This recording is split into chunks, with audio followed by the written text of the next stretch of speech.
Hey guys, Infidel1258 here. Today I want to share with you a clip from a recent live event where myself and Jim Morgan are going to talk about selling in-game assets from Splinterlands, ones that have appreciated wildly, ones that we love because we're seeking to purchase other opportunities. And I think you actually need to practice the act of selling. It's one thing to play Splinterlands to receive value for your time and attention, but it's an entirely different activity to then extract that value, and whether it's put it to use in your real life or whether it's to reallocate into some other investment that you see real opportunity. Jim's looking at a Gold Foil Runi. I'm looking at real world cash out for reasons I'll explain in the video. But we definitely spend a lot of time talking both about first Runi and then Lux Vega, and I actually think this card Lux Vega might be the best summoner in the game, and so it's hard to sell it. But sometimes you got to sell assets you love because they give opportunities that you need. Stick around, stay tuned, like and subscribe. Have an amazing day. God bless. You're going to buy it. So the guy who owns this isn't even into Splinterlands. Okay. But he joined the Splinterlands Discord like the other day. It was probably a week ago, if that. Yeah. And so I was kind of skeptical. I'm like, all right, maybe this is just kind of some form of scammer, blah, blah, blah. Mm-hmm. But then, like, looking more as to what he has, and this isn't his first, larger ticket item for NFTs in general. Yeah. So, and plus, I mean, it's on OpenSea. It's got the checkmark Rooney. Like, it was on the store. He put it up there for 2 Ethereum. Yeah. So I contacted him, be like, hey, yo, I'm glad you put inside the Splinterlands Discord that you were selling this. I'm really looking to buy it, but can you give me 2 or 3 days to get it? Mm-hmm.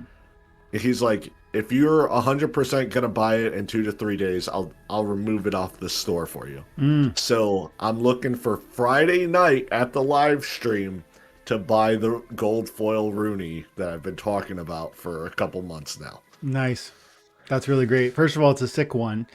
And I like everything. What are the stats on this guy? So you got okay. I didn't even know the stats. I didn't care. 3% on the unholy habit, the body. 2% on the gold foil. Obviously, 2% on the gold. They're all gold. 2%. Ash Mornstar 3%. Ooh, the power core is a rare, very rare 0.4%. That's a very rare one. And then is also like this is very. This is a strong package of rarity, like a very strong, and also I think it looks cool. One question though, of one point of concern, like how would that be executed? Are you going to make an offer through here and then he'll accept, or are you doing some sort of direct thing? Because direct things scare me. Talk me through that. So he did bring up the option of going through another website called X2Y2, except I don't know anything about it. So I was going to see if other people in the community knew anything about it. I even brought it up to Steve to like kind of get his take on it. I'm going to talk to him tomorrow. And then also try and figure out what's the best way for me to convert this to Ethereum or wrapped Ethereum, because I really have no idea. Yeah, it's not too hard. Yeah, that's and I don't want to make any wrong decisions when I'm playing with like 3.6K. Yeah. So, yeah. Yeah, I definitely agree with that. And I don't know how to advise you on those things very much myself. Like it's just like a sense of skepticism, not to say it doesn't sound legit, especially just to say like, I personally, when I do these sorts of deals, I'd rather, even if there's like a fee wrapped into something like this, or a bit of inconvenience in the sense that you have to move one currency to another to get to a place where you could do this official process. I personally would rather eat that little bit of loss to know that there's like this official process through by which I can be secure and safe. But I mean, yeah, Steve knows. Steve's the guy. Like, I hope he can give you some advice on that, because I think he's actually given me advice on like how to navigate some of the stuff in the past too. But man, that would be rad, and especially on the live, that'd be really, really cool to be able to. This is really, really awesome. Like this package, right? Like this core really. When I was looking at Rooney's, trying to find one I liked, not just one for me, but one I actually liked, I was regularly looking at the core and trying to really narrow down that being the most rare item of all the items within it. Yeah, it's cool if you get an awesome weapon or something, and I ultimately want the package to be, I guess, all, how do I say this? Like the package to look good together, which this does. But really, like, to me, the core is I mean, these are runic cores. Like that was one part of it, like the heart of this thing. And then the background too, because the background is like it's such a vibrant part of the picture. But the gray looks nice too with the gold frame and the Yeah. purple. The contrast, and it like blends in with the weapon and the gauntlet itself. Hmm. The whole darkness already, and he kind of looks like a vampire. So Yeah, he does. He's got the vampire cloak, and then he's kind of got the vampire face. yeah, yeah. So what would you do to pull that off? Is this like a navigation of like maybe liquidating some other asset? Is it SPS or what's the path to All this right. thing?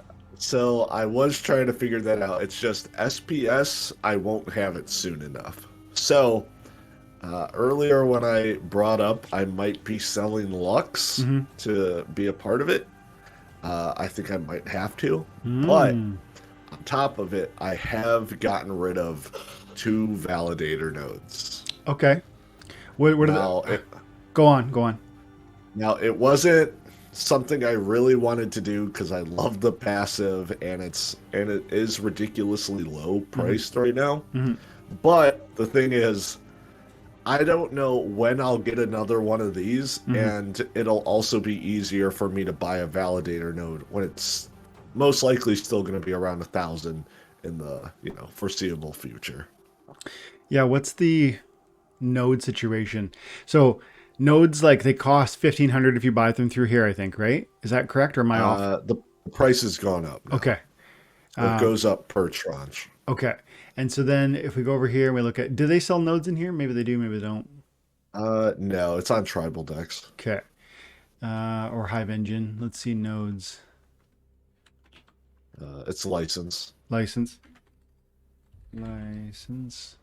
Yeah. And then So you can last one sold for scroll 950, down. 956. This guy here is willing to buy one right now. Two of them for 2150 Hive, and Hive Scroll is, down a little bit and look at the history. yeah, You'll see my name on there twice. It's in the middle. Moo Killer. There we go. So you got Yep. 2300. So you got 4600 on that, and right now I think Hive is at 41 cents since Yep. 1886 ish. Like, and so you're talking like 950, 950 per node. What's the maybe you spend about 1,000 or something, I would imagine. Hey, Mm-hmm. yeah, but I mean, sometimes taking a little L to make a move into something you really want is the Yeah. move. That's the thing.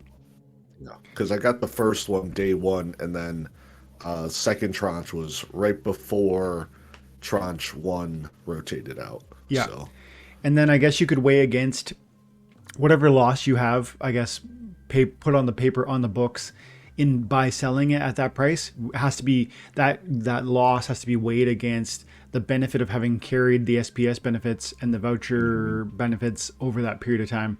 It probably still won't offset exactly what you lost, but still it's not exactly as clean cut as I sold it for 950, I bought it for whatever. Well, what did you earn while holding it? the Lux, not a ridiculous amount, Hmm. because I had it rented out to someone, Mm-hmm. which yeah, I made. I don't even know exactly how much, but yeah, and it's not like I still don't have a Lux Mm-hmm. to utilize. Mm-hmm. So So and you did sell your Lux, or you have not yet? I haven't yet. Okay. No. There's only one gold foil Lux on the market right now. One. And is that you? No, no, Okay. I'm not getting rid of my gold, dude. Okay.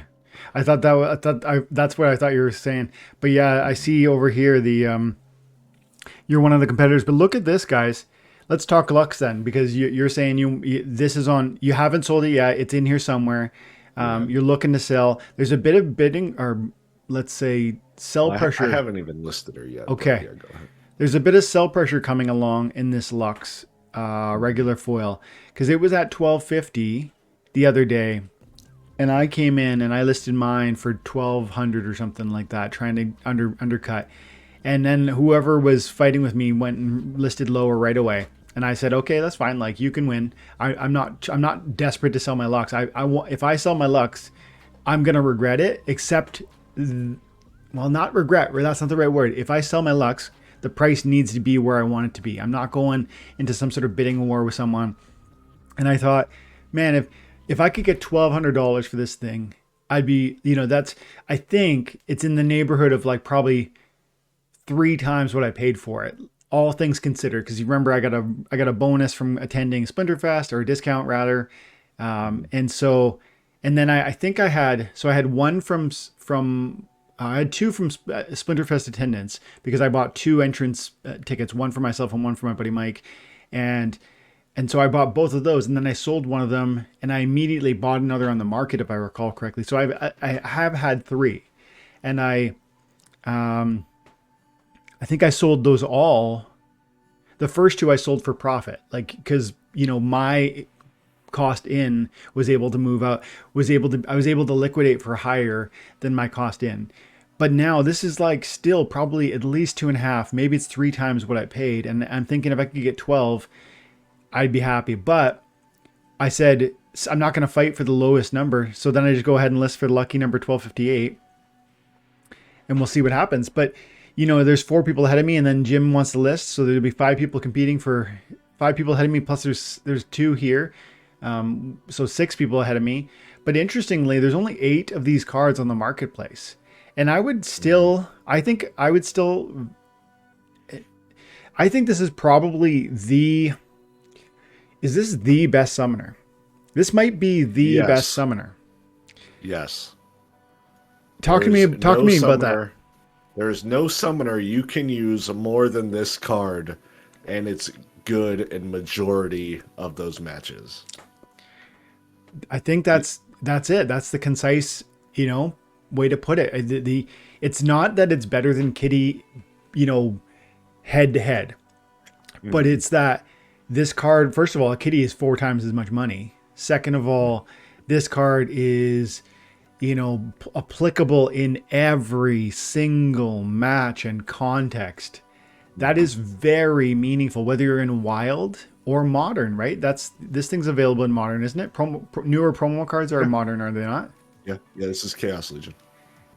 That's really meaningful from an investment standpoint, from a utility standpoint, from therefore the power and effectiveness of this card. Just its reach is bigger, and so I think that's probably my opinion, that this is the best summoner in the game. Especially for the cost, man. Yeah, I know it's $1,200 or $1,000 or $1,100 or something like that, and that's no joke. It's not cheap.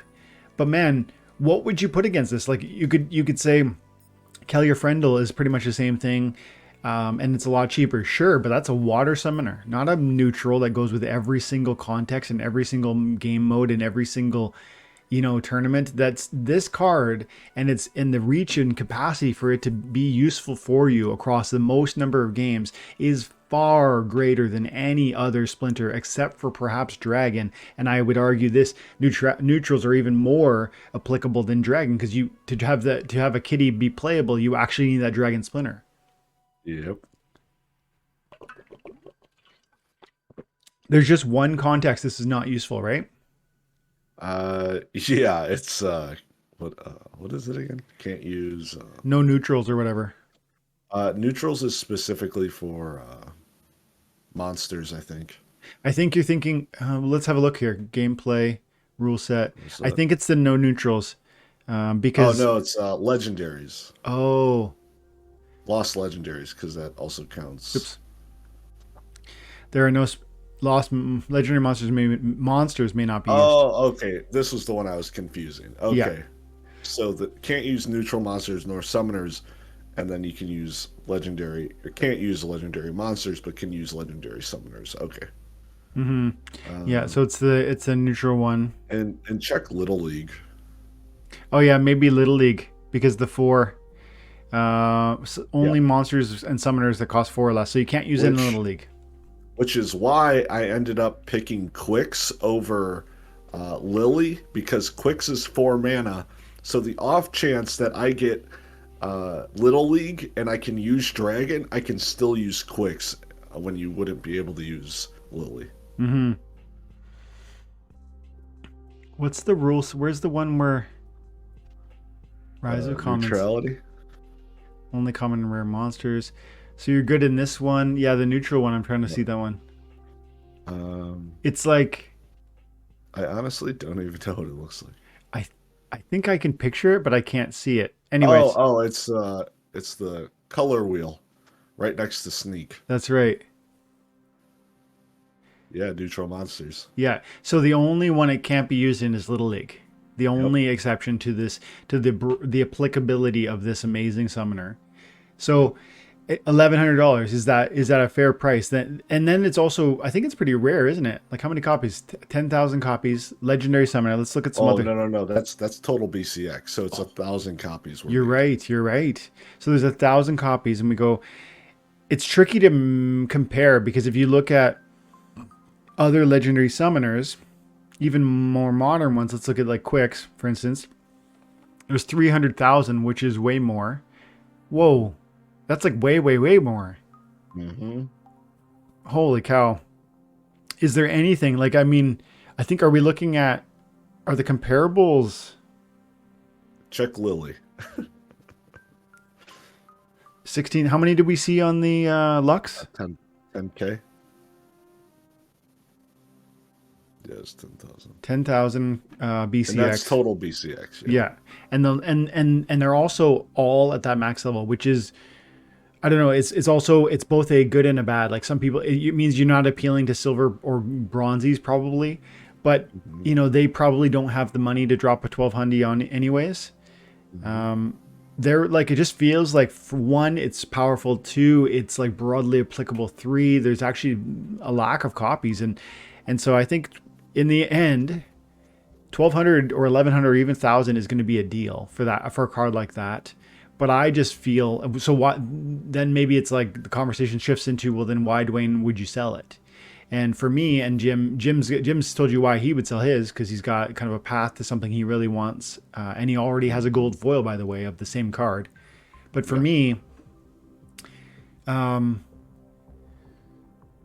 the thing is, I just feel like it's a two-pronged. There's a practical concern that I maybe told you guys, but I will. And then there's just like the also, just the always looking at the options of further up and further into Splinterlands for me, because I absolutely could put $1,200 to work in a way that would be really impactful. I mean, just the quick example, just the other day I bought 300,000 DC worth of Rift Watcher packs, and then I opened them 56 packs, and I get 500,000 DC back. So like moves like that exist at times, or there's cards in here that I was looking at the other day as a second option. I'm starting to look for cheap cards, because there occasionally are pop cards on here that I deeply want. Like I'm watching Lorna Shine, I'm watching Alaric, I'm watching Ilthane. Some of the older ones are you'll get a deal occasionally. You don't usually get a deal on a card like Ilthane, that people are usually issuing one copy of it at a time. It's not like you see 50 copies of max level Ilthane pop up, whereas there is like an older and almost stagnant marketplace for some of these older cards, which can give you can be surprised occasionally and just see like a real smoking deal. And so I just, that flexibility. But then even I said there's a practical concern that for me right now that I'm looking at. Like right now I'm trying to renovate the bathroom. My downstairs I have a 2-story home, and my daughter Lumina is in a wheelchair, and I want her to have a wheelchair accessible bathroom on her level beside her bedroom, so she can have like a shower where she can wheel in. She like the kids in wheelchairs, they have like literally a waterproof chair that they go into, and then they go in and shower in that. And so it'd be really a lot easier. And she's 7 years old now. She's getting bigger. So I have this Wow, like, she's snapping. yeah, man, it's really, really awesome. But it's this new challenge because she's 50 pounds of beautiful, and it's like carry her up and down the flight of stairs every day. And I'm getting older. One of these days it's going to be just more logistically difficult. So I have to think through these things, and we've gone ahead with it. We've put down $16,000 to get the bathroom going. We need another 30,000 to finish it. And we'll pull, whether or not that card sells, I'm going to be good. We'll figure it out. God will figure out a way for me. I know that, but it just feels like this, if it could sell, it's like that could be something I could come to the wife and be like, look, 4 years playing this game every day, YouTubing, and, just like I did with the kitty, and it helped get me to Vegas. And then these tangible moments in life where you can actually unlock value for your real world interests. Like that's where we're actually going to show people, my wife, non Splinterlands people, even when I tweet something like that, if I'm able to do that. Those sorts of things I think translate to more and more confidence that this game is deserving of time and attention. I think if you can't ever sell any of your assets,